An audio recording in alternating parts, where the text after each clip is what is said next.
कि कावेरी जी अपनी तीनों बेटियों ईशा, मोहिनी और सुहाना की शादी 3 घर जमाई लड़कों के साथ करवा देती है। उन्हें लगता है कि ये लड़के शायद घर का कामकाज संभाल लेंगे, लेकिन उनके तीनों घर जमाई बहुत आलसी थे। वो नौकरी भी नहीं करते थे और बाहर का काम भी नहीं। कावेरी जी ने अपनी बेटियों से कहा कि वो प्रेगनेंसी का बहाना बनाकर अपने पतियों को सबक सिखाए। अब सुनिए आगे।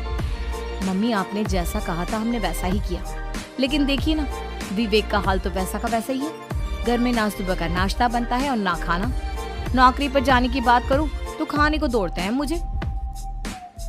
हाँ मम्मी, मैंने भी सुमित को कितनी बार कहा कि अगर नौकरी नहीं करनी तो कोई छोटी सी दुकान ही खोल लो। घर का खर्चा कैसे चलेगा? देखो दोपहर के 12 बजने आए और जनाब अभी तक सो रहे हैं। हाँ मम्मी, ईशा और सुहाना ठीक कहती हैं।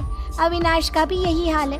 जब मैंने अपनी प्रेगनेंसी के बारे में कहा तो मुझसे कहने लगा, अरे दूसरी लड़कियां तो 9-9 महीने तक नौकरी करती है, बस डिलीवरी के टाइम छुट्टी लेती है। मोहिनी, तुम भी नौकरी करो। अब मुझे कहाँ नौकरी मिलेगी? मम्मी बताओ अब मैं क्या करूँ? हे भगवान, क्या सोचकर घर जमाई दामाद लाई थी मैं कि मेरी बेटियां मेरे पास रहेंगी और खुश रहेंगी, लेकिन इन आलसी दामादों ने तो हमारी जिंदगी को भी प्रॉब्लम में डाल दिया है। मैं तो कहती हूँ मम्मी, हम लोग वापस अपनी जॉब पर जाना शुरू कर देते हैं। बता देते हैं इन लोगों को कि हमने प्रेगनेंसी का बहाना किया है। नहीं नहीं बेटा, ऐसी गलती भी मत करना। अगर तुमने ऐसा किया तो इन तीनों की आदत और खराब हो जाएगी। अरे आज नहीं तो कल कभी तो तुम प्रेग्नेंट होगी, तब वापस यही प्रॉब्लम आएगी। तब क्या करोगी तुम तीनों? हाँ मम्मी, आपकी बात तो बिल्कुल सही है। इन लोगों को तो सुधारना ही पड़ेगा। लेकिन कैसे? अपने बच्चों के आने की खबर सुनकर भी इन लोगों पर कोई असर नहीं हो रहा। पैसे कमाने के लिए घर से बाहर निकलना ही नहीं चाहते ये तीनों। अब मेरे दिमाग में एक प्लान आया है। तुम तीनों चिंता मत करो, उन तीनों को बुलाओ, फिर मैं बात करती हूँ। थोड़ी देर बाद कावेरी जी अपने तीनों दामादों को सामने बुलाकर अपनी बात कहना शुरू करती हैं। अविनाश, सुमित और विवेक, देखो बेटा, मैं ना तुम तीनों से बड़ा प्यार करती हूँ, इसीलिए तो तुम्हें घर जमाई बनाकर रखा है मैंने। अरे मम्मी जी, सीधे सीधे कहिए ना, क्या बात है? प्यार तो हम भी आपको बहुत करते हैं। अरे मम्मी जी, आपकी इज्जत भी बहुत करते हैं। अरे भाई, आपके जैसी सास और कमाने वाली बीवी सबको मिलती है क्या? हाँ मम्मी, विवेक और सुमित ठीक कह रहे हैं। आपकी बेटी से शादी करके मेरी तो जिंदगी ही अच्छी हो गई है।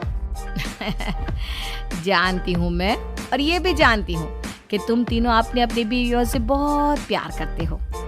बेटा, बात ऐसी है कि हमारे कुल गुरु ने कहा है कि प्रेग्नेंट होने के बाद मेरी तीनों बेटियां शुरू के 4 महीने हमारे गांव में जाकर रहेगी, जहां मेरे चाचा जी रहते हैं। अरे लेकिन क्यों मम्मी, गांव में जाकर रहने की क्या जरूरत है इन तीनों को? वो क्या है ना बेटा, हमारे परिवार को एक श्राप है। अगर मेरी बेटियों ने यहाँ पर बच्चा पैदा करने की कोशिश की तो उनके बच्चों को कुछ भी हो सकता है। इसलिए अब से लेकर 4 महीने पूरे होने तक इन्हें गांव वाले घर में रहना पड़ेगा। हाँ तो इसमें प्रॉब्लम क्या है मम्मी जी? हम भी वहाँ जाकर रहेंगे, पिकनिक मनाएंगे। अरे भाई, बीवी जहाँ हम भी वहाँ। हाँ यार, आइडिया तो बहुत अच्छा है। शहर की जिंदगी में रह रहकर परेशान हो चुके हैं, अब कुछ दिन गांव में बिताएंगे। तुम लोग समझने की कोशिश क्यों नहीं करते? तुम में से कोई भी वहां नहीं जा सकता, और मैं यहाँ रहूंगी ना तुम तीनों के साथ। 4 महीने की तो बात है, उसके बाद ये तीनों ही लौट कर आ जाएंगी। ठीक है मम्मी जी, अब हमारे बच्चों का सवाल है तो ये तो करना ही पड़ेगा। कावेरी अपनी तीनों बेटियों को कुछ दिन के लिए घर से बाहर कहीं दूसरे शहर में रहने के लिए भेज देती है।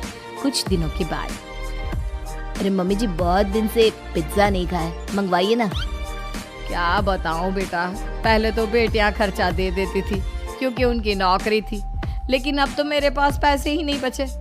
थोड़े बहुत पैसे हैं जो बच्चों की डिलीवरी में काम आएंगे। लेकिन मम्मी जी, आपकी बेटियों को वापस आने में तो अभी बहुत वक्त बाकी है।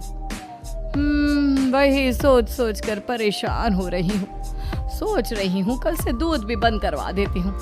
अब दूध वाले को देने के लिए पैसे भी तो नहीं है ना।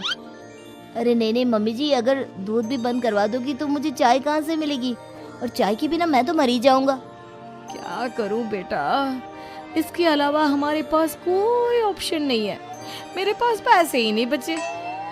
इस तरह कावेरी जी धीरे धीरे अपने तीनों दामादों को पैसे देना बंद कर देती हैं और घर में खाने पीने की चीजें लाना भी बंद कर देती है।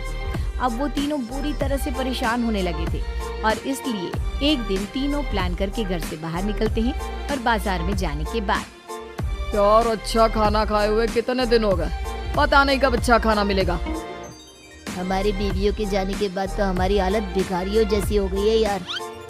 कुछ भी हो, मुझे तो आज पिज्जा खाना ही खाना है। जेब में 1 रुपया नहीं और पिज्जा खाया, कहाँ से आएंगे पैसे? अरे देख वहाँ सामने बोर्ड पर क्या लिखा हुआ है, कंप्यूटर पर काम करने के लिए एक आदमी की आवश्यकता है।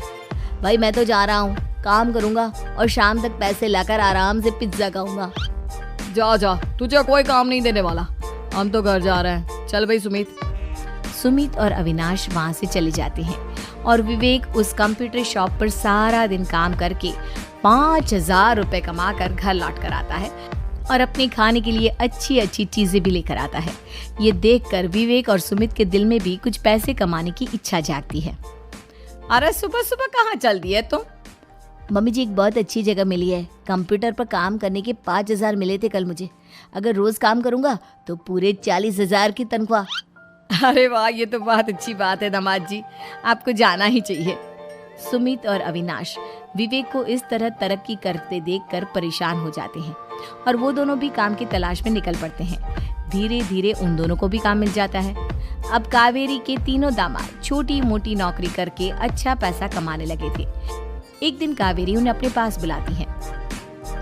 अरे वाह, विवेक 40,000 कमा लेता है, अविनाश 60,000 और सुमित तुम भी 40,000 के आसपास कमा ही लेते हो। कुल मिलाकर तुम अच्छे खासे पैसे कमा रहे हो बेटा। हाँ मम्मी जी, बहुत मजा आता है जब महीने के एंड में मोटी रकम हाथ में आती है। पूछिए मत मम्मी जी, घर में रहकर रोटी बना बना कर और तो जैसा महसूस होने लगा था मुझे तो। हाँ बेटा, तुम तीनों की बात तो बिल्कुल ठीक है और जानते हो अब तुम तीनों की पत्नियां भी वापस लौट कर आने वाली है।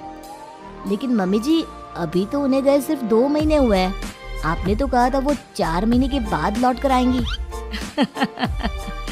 ऐसा कुछ नहीं है बेटा, मैं सिर्फ तुम तीनों को सबक सिखाना चाहती थी कि आदमी घर में बैठकर बीवी की कमाई खाता हुआ अच्छा नहीं लगता। इस दुनिया में हर इंसान को मेहनत करनी चाहिए, काम करना चाहिए, चाहे वो औरत हो या आदमी, ताकि अपने परिवार को संभाल सके।